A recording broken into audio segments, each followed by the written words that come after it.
भी क्या हुआ है, कल मैंने आपकी क्लास नहीं दी थी, उसका अपना एक कारण था। कल मैं सीबीएसई के नोटिफिकेशन को पढ़ रहा था। तो अभी सिस्टम ये है यार कि सीबीएसई ने क्लास 12th का सिस्टम ये कर दिया है कि आपका एग्जाम अब 2 पार्ट्स में होना है। जैसा कि आप लोग को भी नॉलेज हो गया होगा, 50% सिलेबस आपका नवंबर दिसंबर में आने को है, और जो रेस्ट 50% सिलेबस है वो आपका मार्च अप्रैल के महीने में होगा।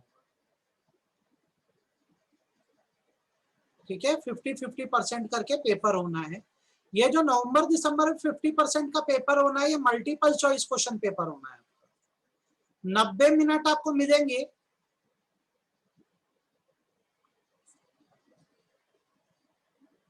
सब बता रहा हूं, ईशा रुको। 90 मिनट आपको मिलेंगे और इसमें आपको एक ओएमआर शीट दे दी जाएगी जिसमें आपको ऑप्शन में गोला करना रहेगा। ठीक है, ये एक सेमेस्टर का रिजल्ट होगा। फिर अगला 50% सिलेबस बेटा आपका जो है वो मार्च अप्रैल के महीने के लिए होगा। ठीक, अब क्या है, सीबीएसई आगे ये बोल रहा है कि बच्चों का सिलेबस रिड्यूस करेगा।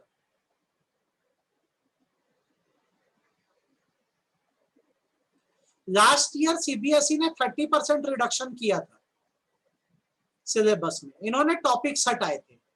इस साल अभी नोटिफाई नहीं किया है, तो हम अज्यूम कर रहे हैं कि पिछले साल जो उन्होंने रिडक्शन किया था उन रिडक्शन को ही हम लेकर चलेंगे कि मान लो वही रिडक्शन है। जब तक अलग से आपका सिलेबस का कोई डिटेल नहीं आ जाता, वो लोग नहीं बोल देते कि हम क्या रिड्यूस करें। ठीक है, अब क्योंकि हमारे ऊपर बात ये लग गई है कि सिलेबस अभी नवंबर दिसंबर में 50% आ रहा है, तो हम उसकी तैयारी कम से कम बहुत बेहतरीन तरीके से करेंगे। तो अभी मैं आपको जो बता रहा हूं, मेरी बात को थोड़ा सा सुनो और अच्छे समझो।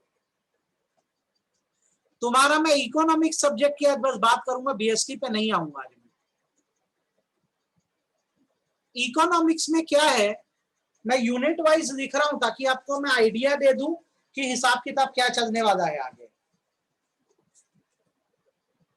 एक हिस्सा हमारा जो मैक्रो इकोनॉमिक्स का है, उसमें इन टोटल आपको 5 यूनिट पढ़ने हैं, जिसमें से पहला यूनिट आपका नेशनल इनकम है। नेशनल इनकम है और उसके एग्रीगेट्स हैं। आप पहले मेरी बात को समझ लेना, फिर आगे आप डिस्कस करेंगे अपन क्या कर सकते हैं आगे। दूसरा यूनिट जो बनाया गया है वो मनी एंड बैंकिंग बनाया गया है, जो आपका मेरी तरफ से कंप्लीटेड है। तीसरा यूनिट जो है वो है determination of income and employment.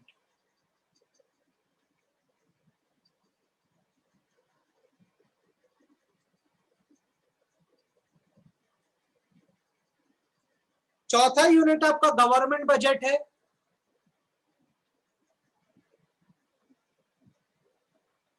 और पांचवा यूनिट जो है आपका मैक्रो इकोनॉमिक्स में वो बैलेंस ऑफ पेमेंट है,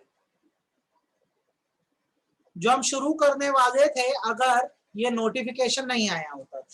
5 यूनिट मैक्रो इकोनॉमिक्स में है और इंडियन इकोनॉमिक डेवलपमेंट में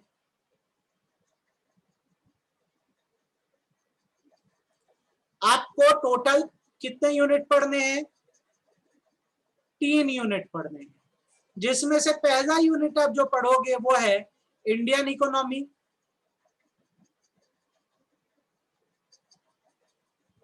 एंड इट्स रिफॉर्म, जो आपने पढ़ लिया 6 चैप्टर।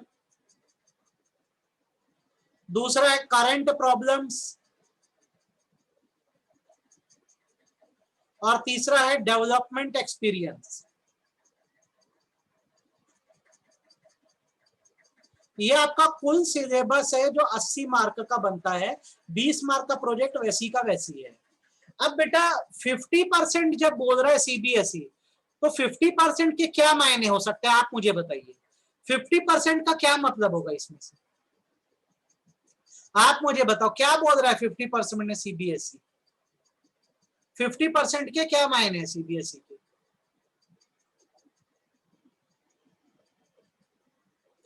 सीबीएसई 2 स्कीम चला सकता है, समझना मेरी बात को। सीबीएसई ये बोल सकता है कि या तो नवंबर दिसंबर में, ध्यान से सुनना, हाफ सिलेबस तो मेरे को भी पता है। सीबीएसई या तो ये बोल सकता है कि वो तुमको नवंबर दिसंबर में पूरा मैक्रो इकोनॉमिक्स दे देगा, जो 40 मार्क्स का है, आप जानते हो 40 नंबर का, आपको पूरा मैक्रो इकोनॉमिक्स दे देगा। इंडियन इकोनॉमिक डेवलपमेंट से एक भी चीज नहीं पूछेगा, सिर्फ एक बुक बोलेगा, पूरी आएगी नवंबर में। एक तो सीबीएसई की ये स्कीम हो सकती है, समझना मेरी बात को।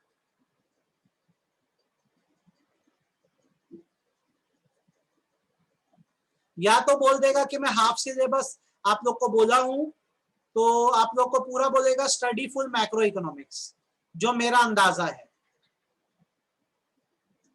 और यदि ऐसा नहीं है तो फिर आप समझ लेना हाफ सिलेबस का मतलब ये होगा कि मैक्रो इकोनॉमिक्स में से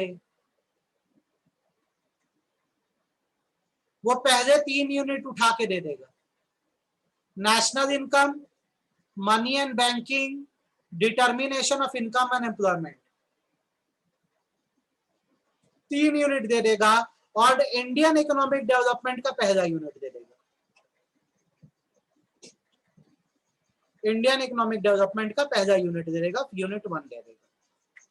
अब दो में से एक स्कीम की संभावना, या तो पूरा मैक्रो इकोनॉमिक्स दे दे आपको नवंबर दिसंबर में, या तो मैक्रो इकोनॉमिक्स के पहले 3 यूनिट दे और इंडियन इकोनॉमिक डेवलपमेंट का 1 यूनिट दे। हमारी पढ़ाई के हिसाब से अगर मैं आपको बताऊं तो हमने ये मनी बैंकिंग खत्म कर दिया है, यहां से बजट हमारा खत्म हो गया है, यहां से इंडियन इकोनॉमी और रिफॉर्म के आप सबके पास 6 चैप्टर के पूरे नोट्स हैं और आपने कंप्लीट कर दिया। बोलो हाँ या ना, मैं सही बोल रहा हूँ गलत बोल रहा हूँ? सही बात है गलत बात है? इतना आपका हो गया है।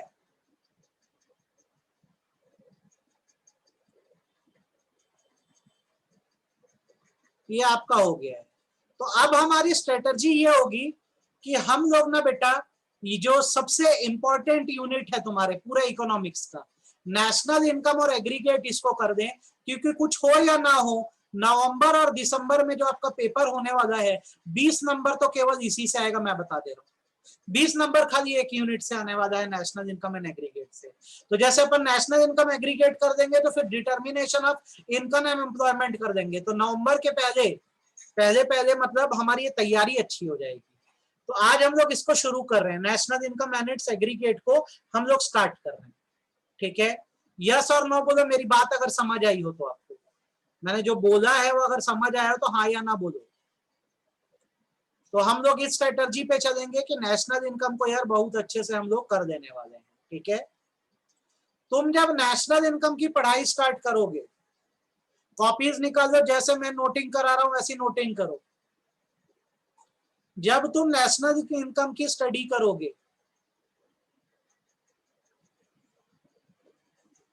ये जो तुम्हारा पूरा अपने आप एक यूनिट है, तो इसको अपना 4 चैप्टर्स में पढ़ोगे।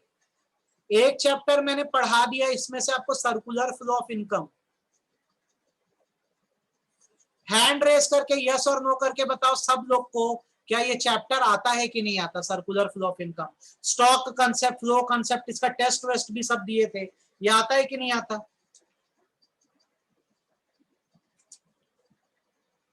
आता, ये हो गया है। 4 हिस्से में बेटा हमको पढ़ना है, समझ लो। हाँ, अमन अच्छे से नहीं आता था, एब्सेंट रहा होगा, क्योंकि इसको बहुत बेहतरीन तरीके से मैंने कराया था और इसका हर एक क्वेश्चन वोश्चन तुम लोग से बन जाना चाहिए। फिर जैसे सर्कुलर फ्लो हमने कर दिया, तो दूसरी चीज बेटा हम इसमें जो करेंगे वो basic concept of macro economics करेंगे, जो आज हम लोग चालू कर रहे हैं। फिर जब हमारे basic concept of macro economics और उसके सारे कंसेप्ट और ये चैप्टर खत्म हो जाएगा, तो हम लोग नेशनल इनकम पढ़ेंगे और नेशनल इनकम के एग्रीगेट्स पढ़ेंगे। और चौथा चैप्टर हम पढ़ेंगे calculation of national income, measurement of national income. सब लोग अपनी कॉपी में नोट करो, ये पैटर्न है जिसमें हमारी पढ़ाई होगी नेशनल इनकम यूनिट की। 4 चैप्टर में हम इसको मिला के खत्म करने वाले हैं। बहुत सारे न्यूमेरिकल्स और बहुत सारे कंसेप्ट है, तो अच्छे से करना आप लोग। 4 हिस्से, सर्कुलर फ्लो तो ऑलरेडी हमने कर दिया, तो दोबारा तो मैं पढ़ाने से रहा। तो अब मैं आपको क्या कराने वाला हूँ, basic concept of macro economics, फिर नेशनल इनकम और उसके एग्रीगेट, नेशनल इनकम और उसका मेजरमेंट, ये आपको मैं पढ़ाऊंगा। सर आप रिवीजन कराएंगे या नहीं मैक्रो? करिए, क्या चल रहा है अपना? तो अभी क्या कर रहे हैं अजीजा हम लोग? पहले कंप्लीट करो पूरा, उसके बाद इस पे बात करेंगे। क्वेश्चन साथ साथ बनाओ। तो आज हम लोग जो स्टार्ट करेंगे वो basic concept of macro economics start करेंगे। ठीक है, सर्कुलर फ्लो हमने कर दिया है और मुझे लगता है तुम लोग को stock flow, injection, leakage, two sector economy, ये सब कंसेप्ट आते हैं और ऐसा नहीं है कि मेरे को अब ये दोबारा बताना पड़ेगा। बोलो भैया आता है कि नहीं, पहले तो ये बता दो मेरे को यस और नो करके।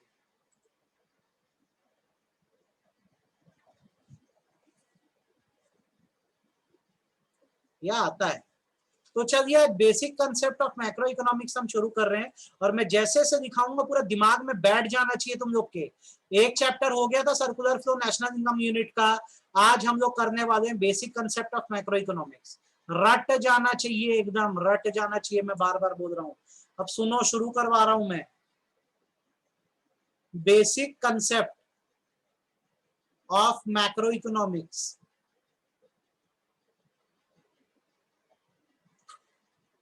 इसमें हर चीज से बहुत क्वेश्चन आएंगे, तो बहुत अच्छे से ये चैप्टर में आपको करा भी रहा हूं और आप अच्छे से करोगे भी। जब आप basic concept of macro economics पढ़ते हो तो मैं आपके लिए यहाँ पे सबसे पहला टर्म जो लूंगा वो लूंगा डोमेस्टिक टेरिटरी।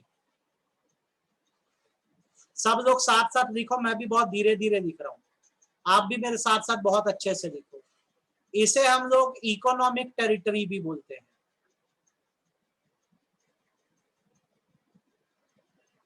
जब आप नेशनल इनकम कैलकुलेशन करने जाओगे तो ये आपकी बहुत हेल्प करेगा, helps in calculation of national income.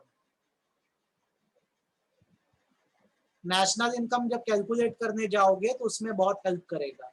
अभी हम जो पढ़ने वाले हो नेशनल इनकम के पॉइंट ऑफ व्यू से पढ़ने वाले हैं, तो नेशनल इनकम समझने के लिए बेसिक कंसेप्ट को समझना बहुत जरूरी है आपका। तो सबसे पहला कंसेप्ट आप करिए डोमेस्टिक टेरिटरी। सबने लिख लिया हो तो हैंड रेस करो जो मैंने दिखाया। सबने लिख दिया हो तो हैंड रेस कर दो जो मैंने दिखाया। ठीक, डोमेस्टिक टेरिटरी का मतलब मैं अगर बताऊं ना तो बेटा डोमेस्टिक टेरिटरी का मतलब साधारण भाषा में अगर बोला जाए तो domestic territory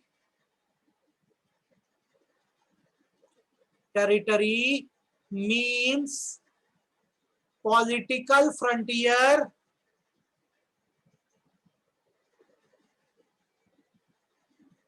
of a country. Sir कुछ नहीं समझ आया आप क्या बोले? Domestic territory means political frontier of a country.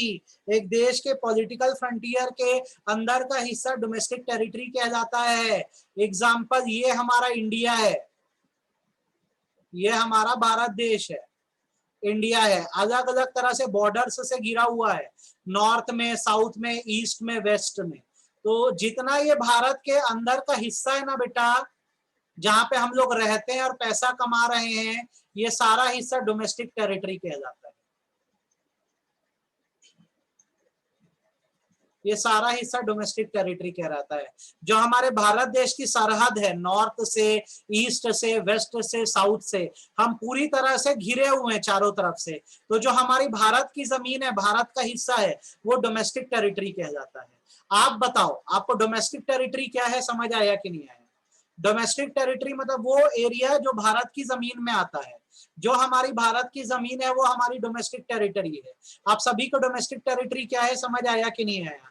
ऊपर से कश्मीर तक है, नीचे से कन्याकुमारी तक है, इधर से आपका नॉर्थ ईस्ट तक जाता है। ठीक है, तो ये पूरा हमारा। अब इसके आगे इधर क्या है, पाकिस्तान है, फिर बॉर्डर क्रॉस होगा तो इधर चाइना पड़ जाता है, इधर चाइना पड़ जाता है अपना, इधर पाकिस्तान पड़ जाता है, नीचे श्रीलंका पड़ जाता है, और बीच में हमारी भारत की जितनी जमीन है वो हमारी डोमेस्टिक टेरिटरी है, जहां पे हम लोग इनकम अर्न करते हैं।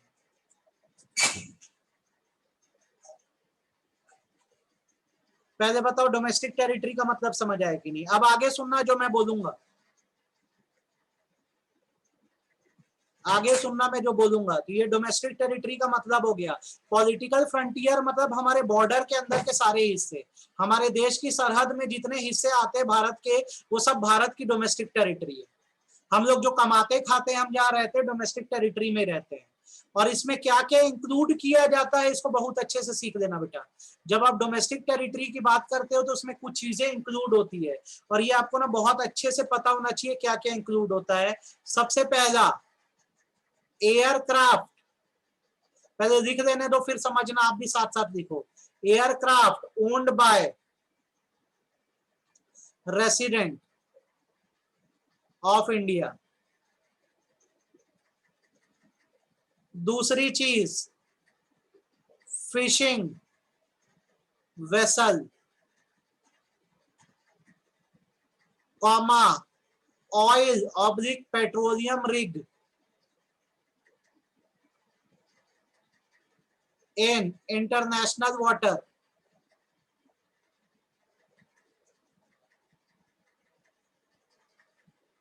तीसरा एम्बेसीज। चौथा मिलिट्री एस्टेब्लिशमेंट।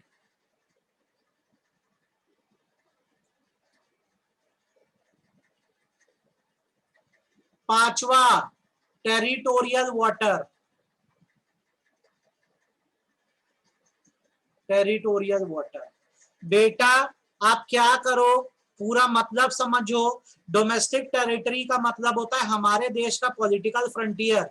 जैसे ये मेरा भारत है तो ये इसकी सरहदें हैं, इसके अंदर का सारा हिस्सा जो होता है वो डोमेस्टिक टेरिटरी कहलाता है, जहां पर हम इकोनॉमिक एक्टिविटी करते हैं। जब आप डोमेस्टिक टेरिटरी की बात करते हो तो उसमें कुछ चीजों को इंक्लूड कर दिया जाता है, जैसा पढ़ाऊंगा समझना, जिसमें सबसे पहले हम इंक्लूड करते हैं टेरिटोरियल वाटर को। टेरिटोरियल वाटर मतलब जैसे हमारी जमीन की सीमा है ना, वैसी क्या है, हम हर तरफ से ना पानी से घिरे हुए हैं। जैसे इंडियन ओशन से हम लोग घिरे हुए हैं, ओशन से घिरे हुए हैं। तो बहुत डीप कंसेप्ट नहीं है, आसान से समझना। तो पानी की भी अपनी एक सरहद है, वाटर्स की भी अपनी एक लिमिट है, और एक लिमिट तक वो भारत की टेरिटरी कहलाता है। मैं फिर बोल दे रहा हूं, भारत की पूरी जो जमीन है हमारे जो बॉर्डर के अंदर है, वो सब डोमेस्टिक टेरिटरी हमारी। साथ साथ जमीन के अलावा जितने पानी से हम घिरे हुए हैं, ओशन से हम घिरे हुए हैं, उसका भी एक पर्टिकुलर एरिया है जो भारत का कहलाता है। ठीक है, और उस एरिया में कोई भी चीज अगर सेट होगी या कुछ भी होगा तो डोमेस्टिक टेरिटरी के अंदर का माना जाएगा। जैसे वाटर में यहाँ पर एक नाव तैर रही है, अगर वो इस पानी की लिमिट के अंदर है तो भारत की डोमेस्टिक टेरिटरी में है। आपको मेरी बात समझ आई कि नहीं आई ये बताओ। ये टेरिटोरियल वाटर है, वो पानी जिससे भारत घिरा हुआ है, तो उसकी भी अपनी एक लिमिट है, वो भी हमारे देश की ही डोमेस्टिक टेरिटरी है। सभी लोग को समझ आया कि नहीं यार ये बात, ये समझो। क्लियर है कि नहीं, हाँ या ना।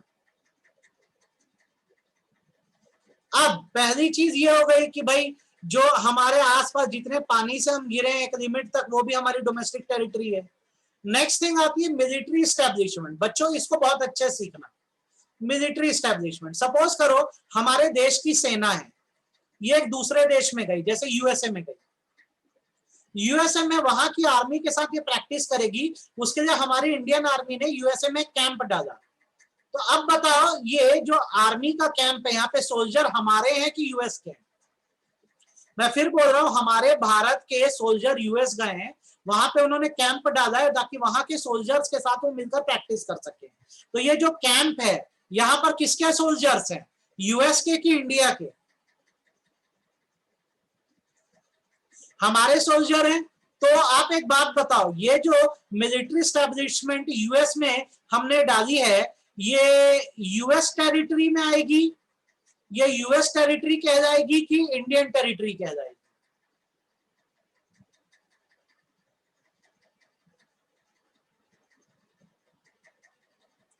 बस अब यहीं पे इस बात को सीख लेना कि अगर हमने मिलिट्री स्टैब्लिशमेंट अब्रॉड में डाली हुई है, विदेशों में डाली हुई है, तो वो भी हमारी इंडियन टेरिटरी या डोमेस्टिक टेरिटरी का हिस्सा है, क्योंकि वहां पे सोल्जर्स तो हमारे हैं ना। वहां पे सोल्जर्स हमारे भारत के हैं, इसलिए अगर हमारे मिलिट्री कैंप दूसरे देश में लगे हैं तो वो भी इंडियन टेरिटरी मतलब डोमेस्टिक टेरिटरी का हिस्सा माने जाएंगे। वो यूएस टेरिटरी का हिस्सा नहीं है, हमारी भारत की टेरिटरी का हिस्सा है। सिमिलरली मान लो यूएस के सोल्जर्स जो हैं वो इंडिया में आते हैं और यहाँ पे कैंप लगाते हैं। ये यूएस के सोल्जर इंडिया में कैंप लगाते हैं, तो ये सोल्जर किसकी टेरिटरी के हैं? यूएस की टेरिटरी में आएंगे कि इंडिया की टेरिटरी में आएंगे? सब लोग से जवाब चाहिए मेरे।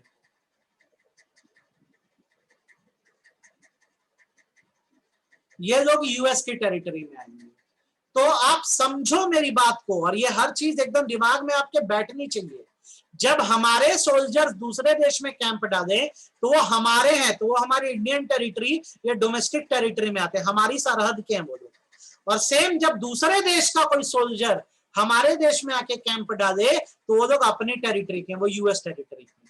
ठीक है। सिमिलरली बेटा एम्बेसीज का भी कंसेप्ट होता है, एम्बेसीज सेटअप अब्रॉड। क्या होता है, जैसे आप विदेशों में जाते हो ना, जैसे हम देखो इंडिया में रहते हैं, हम लोग इंडिया में रहते हैं, हम लोग जैसे कई बार फॉरेन घूमने जाते हैं, जैसे मान लो आप लोग सऊदी अरब घूमने गए, सऊदी अरेबिया घूमने गए। यार अब क्या है मालूम है, अब आप लोगों को तो सऊदी अरब की लैंग्वेज अरेबियन लैंग्वेज आती नहीं है, तो वहां आप कैसे कम्युनिकेट करोगे, किससे बात करोगे? तो हमारे इंडिया का वहां पे एक सेंटर होता है जिसे एम्बेसी बोलते हैं, पूरे तरह से बोलूं तो इंडियन एम्बेसी। ये वहां पे इंडियंस अगर फंस जाए तो उनकी मदद करने का काम करता है। सिमिलरली जैसे सऊदी का आदमी इंडिया आता है, सऊदी अरब का, तो उसको भारतीय भाषा हिंदी भाषा नहीं पता है, तो यहाँ पर सऊदी अरेबिया की एम्बेसी है। तो हर देश दूसरे देश में ना अपने नागरिकों की हेल्प करने के लिए एम्बेसी खोल के रखता है।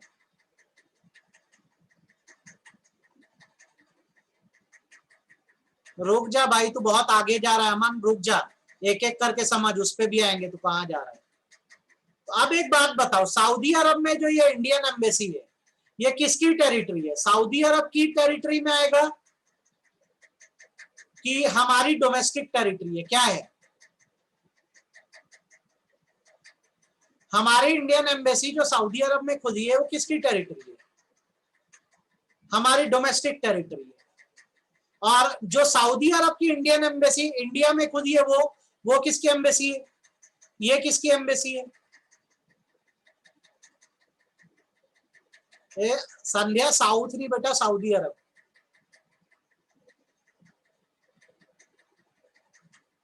तो मेरे बच्चों मेरी बातों को बहुत अच्छे से सीखो। डोमेस्टिक टेरिटरी अपने आप में ही बहुत ज्यादा ही इंपॉर्टेंट कंसेप्ट है। तो डोमेस्टिक टेरिटरी में हमारी जो पॉलिटिकल फ्रंटियर है, मतलब हमारी सरहदें हैं, वो आती हैं। बहुत डीप में मत जाना, बस इतना समझना, चारों तरफ से हम लोग बॉर्डर में घिरे हैं। हमारी जमीन जो है हमारी डोमेस्टिक टेरिटरी है, इसमें हम इंक्लूड करते हैं हमारे आसपास जो वाटर है वो, हमारी वो मिलिट्री स्टैब्लिशमेंट जो दूसरे देश में सिचुएटेड है, हमारे देश की एम्बेसीज, ठीक है, हमारे देश की एम्बेसीज जो दूसरे देश में सिचुएटेड है वो भी हमारी ही टेरिटरी में आती है बेटा। सिमिलरली क्या होता है इंटरनेशनल वाटर पे? इंटरनेशनल वाटर ओशन का वो पार्ट होता है, ओशन का वो पार्ट होता है जिस पर किसी कंट्री का कब्जा नहीं होता। ठीक है, जिस पर किसी कंट्री का कब्जा नहीं होता है, ओशन का वो हिस्सा, उसे हम लोग इंटरनेशनल वाटर बोलते हैं। अब अगर इंटरनेशनल वाटर पे हमारी कोई शिप चल रही है या फिर हमारा कोई ऑयल रिग है, ऑयल रिग मतलब होता है ओएनजीसी के ऑयल प्लांट्स हैं, ऑयल प्लांट्स है, कंटेनर्स हैं, तो ये सब किसकी टेरिटरी में माने जाएंगे? भारत के ही है, तो हमारी ही डोमेस्टिक टेरिटरी में माने जाएंगे और यहां से होने वाली कमाई या पैसा भी भारत आएगा। तो इंटरनेशनल वाटर उन सरहदों को बोला जाता है जो किसी देश की सीमा में नहीं आते, ओशन के वो हिस्से। वहां पे अगर हमारे ऑयल प्लांट्स हैं या वहां पर हम अगर फिशिंग करते हैं तो वो भी हमारे इंडियन टेरिटरी का, डोमेस्टिक टेरिटरी का हिस्सा माना जाता है। आपके सिर के ऊपर से गया कि समझ आया मैंने जो बोला? अपनी सरहद में कर रहे हो, अपने पानी में कर रहे हो तो वो ठीक है, वो इंटरनेशनल वाटर की बात नहीं हो रही है, वो तो डोमेस्टिक टेरिटरी में है ही। साथ में अगर आप, इंडिया की एम्बेसी हर एक देश में है, लगभग हर एक देश में। वैसे इंटरनेशनल वाटर्स में भी अगर हमारे ऑयल प्लांट डले हैं तो वो हमारी डोमेस्टिक टेरिटरी में आएगा, भारत की टेरिटरी में आएगा। आप लोग बताओ, आपको ये 4 पॉइंट समझ आए कि नहीं, क्या क्या इंक्लूड होता है? आ गया। पांचवा और आखिरी चीज, हमारे देश के एयरक्राफ्ट, हमारे देश के एयरक्राफ्ट दुनिया में कहीं भी उड़ रहे हैं, अगर उसे एक इंडियन ओन कर रहा है तो एयरक्राफ्ट इंडिया की टेरिटरी का माना जाएगा। एग्जांपल, एयर इंडिया हमारे देश के लोग ओन करते हैं, इंडियंस ओन करते हैं, ठीक है। अब अगर ये उड़ रहा है जापान से रशिया के बीच में भी, तो उनके एयर पे, उनके आसमान में उड़ रहा है, उनकी जगह पर उड़ रहा है, पर हम मानेंगे क्योंकि प्लेन तो हमारा है तो ये हमारी डोमेस्टिक टेरिटरी में आएगा। कहीं भी उड़े है तो हमारा ही, ये हमारी डोमेस्टिक टेरिटरी में आएगा। किसी भी देश के बीच उड़े, प्लेन कहाँ का है, इंडिया का है, तो हमारी डोमेस्टिक टेरिटरी में आएगा, ठीक है। सिमिलरली आप बताओ मेरे को, ये आएगा कि नहीं डोमेस्टिक टेरिटरी में? सिंगापुर एयरलाइन है, सिंगापुर एयरलाइन है जो इंडिया से दुबई तक की फ्लाइट चलाती है, तो ये हमारी डोमेस्टिक टेरिटरी में आएगा कि नहीं आएगा? ये हमारी डोमेस्टिक टेरिटरी में आएगा कि नहीं आएगा? यस और नो, फटाफट बोलो सब लोग। भाई नहीं आएगा, ये सिंगापुर वालों का है, नो। तो ना ये एकदम दिमाग में बिठाओ, हमारा प्लेन है ना, दुनिया में कहीं भी उड़े हमारे भारत का है, तो हमारी डोमेस्टिक टेरिटरी का है। और प्लेन अगर दूसरे देश का है तो भले भारत के ऊपर क्यों ना उड़े, उसको हम अपना नहीं बोल सकते, वो हमारी टेरिटरी का नहीं है, या सिंगापुर के टेरिटरी का है। तो अब मेरे को बताओ तुम लोग, डोमेस्टिक टेरिटरी का मतलब समझ आया कि नहीं आया? डोमेस्टिक टेरिटरी का मतलब समझ आया कि नहीं आया?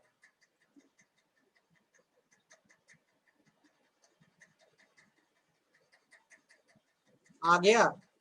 क्या क्या आता है मेरे को बिना देखे बोल के बताओ, चलो। डोमेस्टिक टेरिटरी का मतलब डैश फ्रंटियर होता है। कौन सा frontier? Domestic territory means dash frontier.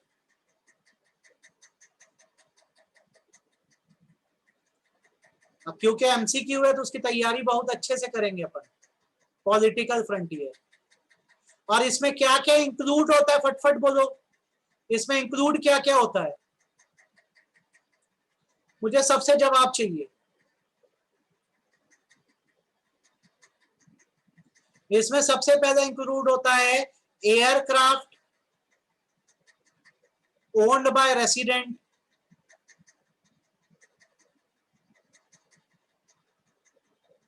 Aircraft owned by resident. और क्या होता है? Oil rigs in international water. International water वो हिस्सा होता है जिस पर किसी देश का कब्जा नहीं होता। फिर इसमें आ जाती है एम्बेसीज, रोज अटेंड करना बेटा, बहुत इंपॉर्टेंट कंसेप्ट बता रहा हूं मैं, सेटअप अब्रॉड। फिर क्या आ जाता है? Military establishment, setup abroad. और आखिरी आ जाता है क्या? टेरिटोरियल वाटर, हमारी सरहद पानी से भी घिरी हुई है। ये तो रटा जाना चाहिए भैया तुम लोग को एकदम, ठीक। अगर ये समझ आ गया ना तो कुछ क्वेश्चन दे रहा हूं, इसका जवाब मेरे को देना।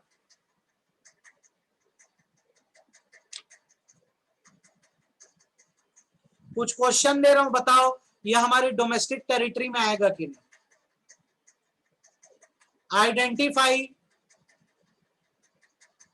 Weather covered in domestic territory. फटाफट आंसर देना बेटा मेरे को, ये हमारी डोमेस्टिक टेरिटरी में आ रहा है कि नहीं, हमारी सरहद में है कि नहीं, हमारा है कि नहीं, ये बताना।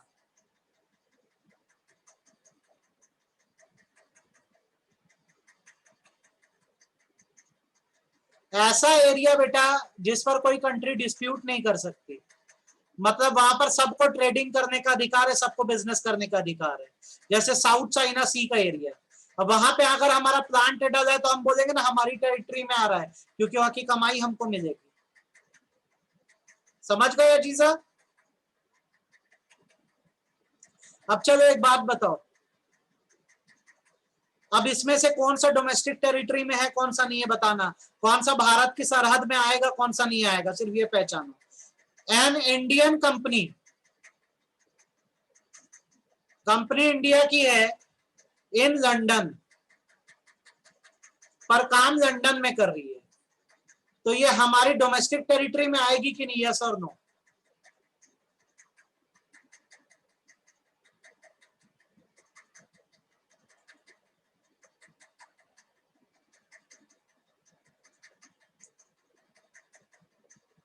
बोलो बोलो, सबसे जवाब चाहिए।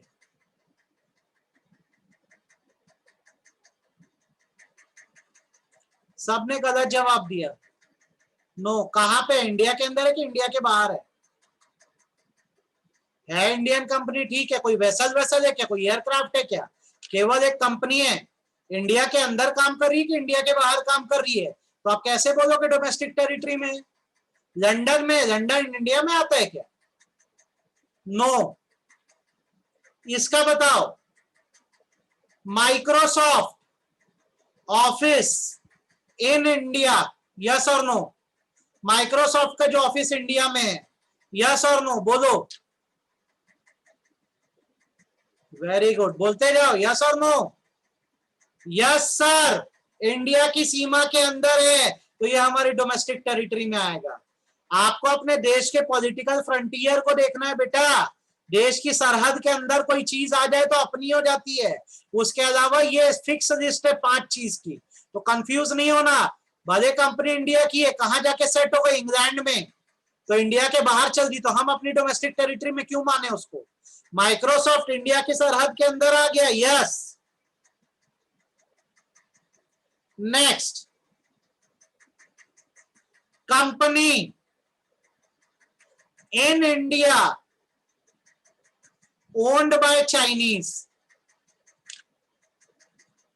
यस और नो? भारत की सीमा के अंदर कंपनी है, चाइनीज ओन करते हैं, बिल्कुल यस। ओन कोई भी करे, है कहां पे, भारत की सीमा के अंदर है। कहां, भारत की सीमा के अंदर आ गई ना, तो हमारी डोमेस्टिक टेरिटरी होगी ना। टैक्स वसूलेंगे ना इससे, क्यों नहीं वसूलेंगे? तो सर ये एयरक्राफ्ट वाले में तो आप कंफ्यूज कर दिए। तो बेटा वो सिर्फ स्पेसिफिक बात थी ना एयरक्राफ्ट को लेकर, मैं कंपनी की बात कर रहा हूं। एम्बेसी तो सरकारी होती है, हम कंपनी की बात कर रहे हैं। बिजनेस ऑर्गेनाइजेशन कंपनी की चल, इंडिया में कंपनी चल रही है, कोई भी ओन करे, हम तो अपनी डोमेस्टिक टेरिटरी में मानेंगे। नेक्स्ट, बताना ये है कि नहीं, Russian embassy in India Indian territory का पार्ट है कि रशियन टेरिटरी का पार्ट है, बोलो। रशिया की एम्बेसी भारत में तो किसका पार्ट है? तो हमारी डोमेस्टिक टेरिटरी में आ रहा है क्या? नहीं आ रहा है भाई, हमारी डोमेस्टिक टेरिटरी में नहीं आ रहा है। अब मैं उल्टा कर दूं, अगर मैं बोलूं इंडियन एम्बेसी इन चाइना, तो क्या बोलोगे? है कि नहीं हमारी डोमेस्टिक टेरिटरी की नहीं है? तो हमको डोमेस्टिक टेरिटरी का कंसेप्ट आना चाहिए बेटा, और बहुत अच्छे से आना चाहिए, कोई कंफ्यूजन इसमें नहीं होना चाहिए। Indian bank established in US, तो ये हमारी डोमेस्टिक टेरिटरी का हिस्सा है कि नहीं, यस और no?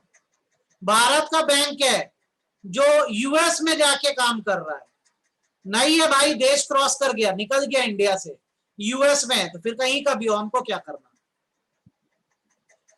US bank in India है कि नहीं हमारी डोमेस्टिक टेरिटरी का हिस्सा? यस सर, बिल्कुल भारत के अंदर काम कर रहा है। अपनी सरहदों को देखो।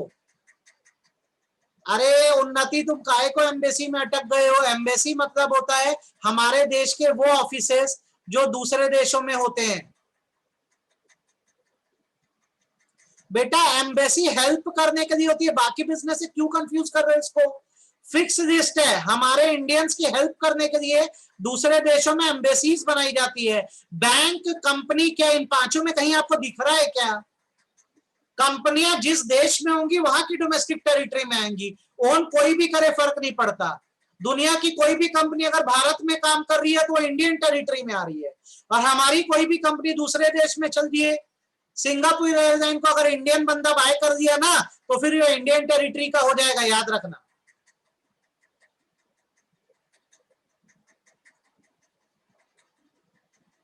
जो अपनी भारत की लिमिट में आ रहा है, रिग्स मतलब खदान होती है, कंटेनर जो इंडिया की टेरिटरी में आ रहा है वो डोमेस्टिक टेरिटरी में हो, कहीं का भी हो। एम्बेसी का फंडा ये होता है कि हम अपने लोगों की हेल्प करने के लिए फॉरेन में, जैसे यूएस में या चाइना में, अपनी एम्बेसी सेट करते हैं अपने भारतीयों की हेल्प करने के लिए, तो ये हमारी टेरिटरी का हिस्सा है। हम बोलेंगे हम अपने लोगों की हेल्प करने के लिए आपके देश में आए हैं, तो ये इंडियन टेरिटरी का हिस्सा है। सिमिलरली वहां की एम्बेसीज भारत में, दिल्ली में, तो वो उनकी टेरिटरी का हिस्सा है, हमारे देश का नहीं है। ठीक है, उन्नति तुमको समझ में आया कि गया सिर के ऊपर से? तो एम्बेसी हेल्प सेंटर्स होते हैं बेटा, हमारे देश की हेल्प। हाँ, पाकिस्तान में इंडियन एम्बेसी है और वो हमारी भारत की टेरिटरी है, ठीक है। और वैसी पाकिस्तान की भी एम्बेसी इंडिया में है, तो किसकी टेरिटरी में कह जाएगा? वो पाकिस्तान की टेरिटरी कह जाएगा, ठीक है। ये एकदम क्लैरिटी से समझ लेना, ये 5 फिक्स लिस्ट है, याद रखना। इन लोगों को हम अपनी डोमेस्टिक टेरिटरी में इंक्लूड करते हैं, aircraft, oil rig, embassy, military establishment, territorial water. Company की बात बोल देना कहीं है, बैंक की बात बोल दे, जिसकी सरहद में वो बैंक या कंपनी है वो उसकी डोमेस्टिक टेरिटरी है। फेसबुक ने अपना ऑफिस इंडिया में डाला है, फेसबुक इंडिया में है, तो यूएस की टेरिटरी में आएगा कि इंडिया की टेरिटरी में आएगा? आप ये बोलो, जब फेसबुक का ऑफिस इंडिया में, फट से बोलो किसकी टेरिटरी में आएगा? सीधी सी बात है यार, इंडिया की टेरिटरी में आएगा, यहां काम कर रहा है तू। इसके क्वेश्चन में भेजता हूं, मेरे को बना के देना, तो बना के दोगे? इसके क्वेश्चन में भेजता हूं तुम लोग को, यस और नो बताना, क्या डोमेस्टिक टेरिटरी में आएगा क्या नहीं आएगा। डेली प्रैक्टिस करनी है, बहुत इंपॉर्टेंट कंसेप्ट है ये। दैट्स इट फॉर टुडे, इसकी प्रैक्टिस आज करो अच्छे से।